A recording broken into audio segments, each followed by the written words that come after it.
आज हम लोग पढ़ेंगे शब्द रूप के बारे में। किसके बारे में? हाँ, हम लोग संस्कृत से हिंदी बनाते हैं तो उसके लिए शब्द रूप जानना बहुत जरूरी है। संस्कृत से हिंदी पढ़ते समय हम लोग पढ़े हैं बालक का शब्द रूप, पढ़े हैं, है ना? चलो कौन सुनाएगा? तनुजा, बालक का शब्द रूप सुनाओ।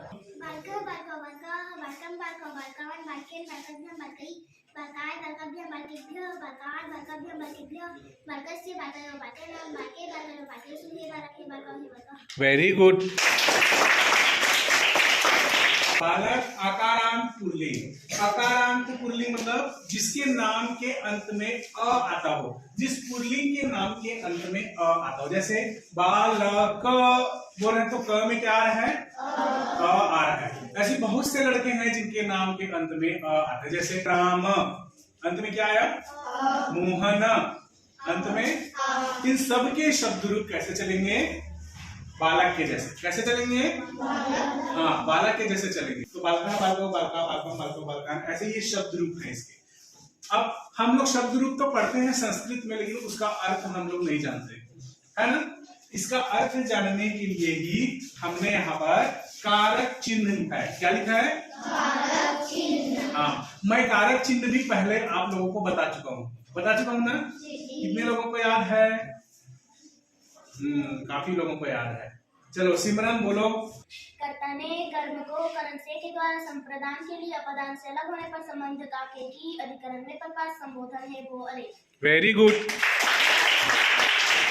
तो ये जो कारक चिन्ह है जो अभी सिमरन ने बताया, कर्ता ने कर्म को करण से के द्वारा संप्रदान के लिए अपदान से अलग होने पर संबंध का के की अधिकरण ने पर पास संबोधन है तो अरे। संबोधन को इसलिए नहीं लिखा हूं क्योंकि संबोधन इसमें जो उसका चिन्ह है वो, और इधर बालक में जो संबोधन आएगा वो वही रहेगा। हे राम, अरे राम, ऐसे ही रहेगा, या हे बालक, अरे बालक, ऐसा रहेगा। तो हम लोग जानते हैं सबसे पहले इस बालक के शब्द रूप को हिंदी में कैसे बोलेंगे। तो आप सभी देख रहे हैं यहाँ पर विभक्तियां लिखी हैं, प्रथमा, द्वितीया, तृतीया, चतुर्थी, पंचमी, षष्ठी, सप्तमी और संबोधन। जितने यहाँ पर विभक्ति हैं उतने ही शब्द रूप हैं। ये एक वचन में, ये द्विवचन में और ये बहुवचन, तीन वचन, बहुवचन। पढ़े ना वचन के बारे में? हाँ। तो इधर आगे आएगा उतने ही यहाँ पर कारक चिन्ह हैं। जितने विभक्तियां हैं उतने ही कारक चिन्ह हैं। तो जितने भी कारक चिन्ह लिखे हुए हैं उनके जो चिन्ह हैं, जैसे ने, को, से, के द्वारा, के लिए, इन चिन्हों को हम क्या करेंगे? जिस विभक्ति के सामने ये लिखे हुए हैं उसी विभक्ति के रूप में जोड़ते जाएंगे। समझ में आया? इन चिन्हों को हम इन विभक्तियों में जोड़ते जाएंगे। जैसे कि कर्ता ने लिखा हुआ है तो कौन सा चिन्ह है वहां पर? ने। कौन सा चिन्ह है पहले में? ने। तो इधर हम लोग आएंगे तो बालकः का मतलब होगा बालक ने। ठीक है। अब द्विवचन में दो बालक हैं तो क्या बोलेंगे? ने जोड़ेंगे तो दो बालकों ने। ठीक है। अब बहुवचन में आएंगे तो बालकों ने, बालक ने, दो बालकों ने और बालकों ने।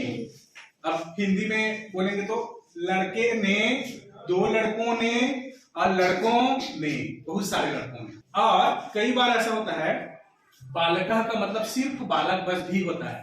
बालक, दो बालक और सभी बालक। ने का जो चिन्ह है ये केवल भूतकाल में लगेगा। कौन से काल में? भूतकाल। जैसे कि बालक ने भोजन किया, बालक ने कहा, बालक ने देखा, ऐसे भूतकाल में बस ने लगेगा। वर्तमान और भविष्य काल में सिर्फ बालक रहेगा। बालक, दो बालक, सभी बालक। आगे है चिन्ह दूसरा कौन सा है? द्वितीय विभक्ति में कर्म को। अब दूसरे वाले में को जोड़ना है। बालकम का मतलब बालक को। जोर से बोलो, बालक को। हाँ, बालकम यानी बालक को, बालकम यानी दो बालकों को, बालकान यानी बालकों को या सभी बालकों को। ठीक है। अब तीसरे में आते हैं, कौन सा चिन्ह है? करण करण से के द्वारा को तृतीय में मिलाते हैं तो बालकेन का मतलब क्या होगा? बालक के द्वारा। हाँ, बालक के द्वारा या बालक से। यहाँ पर दो बालकों के द्वारा या दो बालकों से। यहाँ पर हाँ, सभी बालकों के द्वारा या बालकों से। ठीक है, आगे देखते हैं चतुर्थी विभक्ति में कौन सा चिन्ह है, कारक चिन्ह? संप्रदान हाँ, संप्रदान के लिए। अब चतुर्थी विभक्ति में आएगा बालकाय, क्या होगा हिंदी में इसका? हाँ, बालक के लिए। बालकाभ्याम दो बालकों के लिए। बालकेभ्याम सभी बालकों के लिए। आगे है अपादान से अलग होने पर, तो यहाँ पर से है पंचमी विभक्ति के, तो बालकार बालक से। बालकाभ्याम दो बालकों से। बालकेभ्यः सभी बालकों से या बालकों से। आगे है संबंध का के, तो षष्ठी विभक्ति में बालकस्य क्या बनेगा? बालक का, बालक के या बालक की। आगे बालकयोः में दो बालकों का या दो बालकों की या दो बालकों के। और आगे क्या बनेगा? सभी बालकों का, सभी बालकों की या बालकों के बनेगा। आगे आता है अंतिम अधिकरण में पर पास। सप्तमी विभक्ति में क्या है? बालके। बालक में, बालक में या बालक पर। यहाँ पर दो बालकों में, यहाँ पर सभी बालकों में। जितने भी लड़कों का नाम का नाम है, यानी उनके नाम के अंत में अ आता है, तो उनका शब्द रूप ऐसे ही चलेगा। ठीक है, और शब्द रूप चलने के बाद यहाँ पर उस चिन्ह को, कारक चिन्ह को जोड़ते जाना है, उसका हिंदी अर्थ निकल आएगा। अब कल के लिए गृह कार्य है सब लोगों के लिए।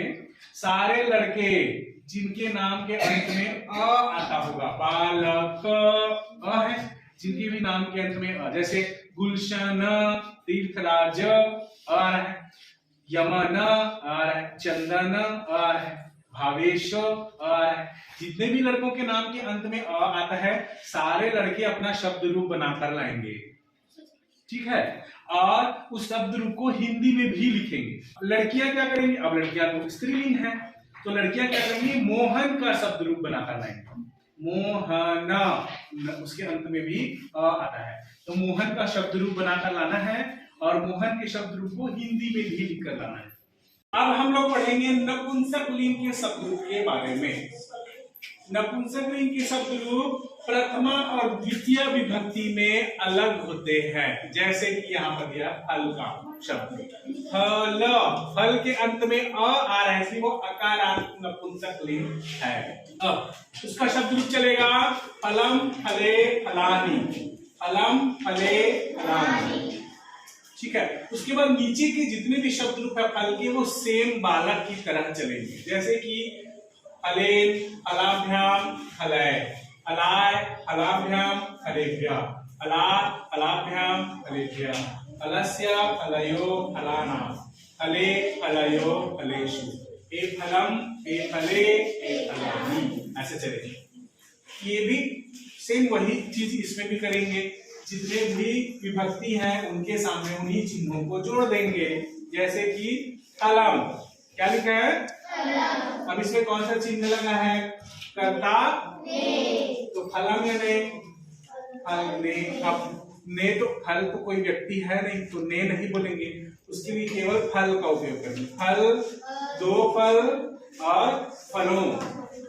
ठीक है, यहाँ पर आएगा को, द्वितीय विभक्ति में क्या आएगा? तो फलम का मतलब फल को, और द्विवचन में दो फलों को, और बहुवचन में सभी फलों को या फलों को।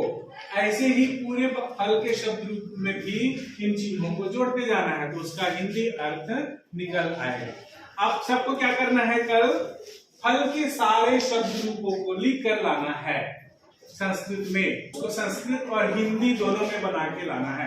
अब यहाँ पर हम लोग पढ़ रहे हैं स्त्रीलिंग के बारे में। स्त्रीलिंग के बालिका शब्द का शब्द रूप है यहाँ पर, ये है स्त्रीलिंग, बालिका। जितने भी लड़कियों के नाम के अंत में आ आता है उसका शब्द रूप ऐसे ही चलेगा। लड़कियों के नाम में अधिकतर अंत में आ या ई आता है, जैसे गंगा, क्या है अंत में? सीता, राधा, वंदना, आयशा, हंसिका, पूजा, तमन्ना, तनुजा, सबके नाम के अंत में आ आता है। तो जिनके भी नाम के अंत में लड़कियों के आ आता है उनका सबका शब्द रूप ऐसे ही चलेगा। ठीक है, जैसे कि सीता, सीते, सीता, सीता, सीते, सीता, ऐसे चलेगा। उनके हिंदी अर्थ तो अभी मैं बताया था। कारक चिन्हों के चिन्हों को इनमें जोड़ते जाना है तो उसका हिंदी अर्थ बन जाएगा। यहाँ पर करण से है और अपादान से, दो जगह से है। उन दोनों का अंतर क्या है ये मैं अगली कक्षा में तुम लोगों को बताऊंगा। अब बालिका के शब्द रूप का हिंदी अर्थ तुमको लिख कर घर से लाना है। बालिका का शब्द रूप तो मैं लिख दिया हूं। जितने भी लड़कियों के नाम के अंत में आ आता है सारी लड़कियां अपने नाम का शब्द रूप बनाकर लाएंगी और हिंदी में लिखकर लाएंगी, और लड़के सीता का शब्द रूप बनाकर लाएंगे और हिंदी में लिखकर लाएंगे। ऐसे ही बनेगा सीता का शब्द। ठीक है।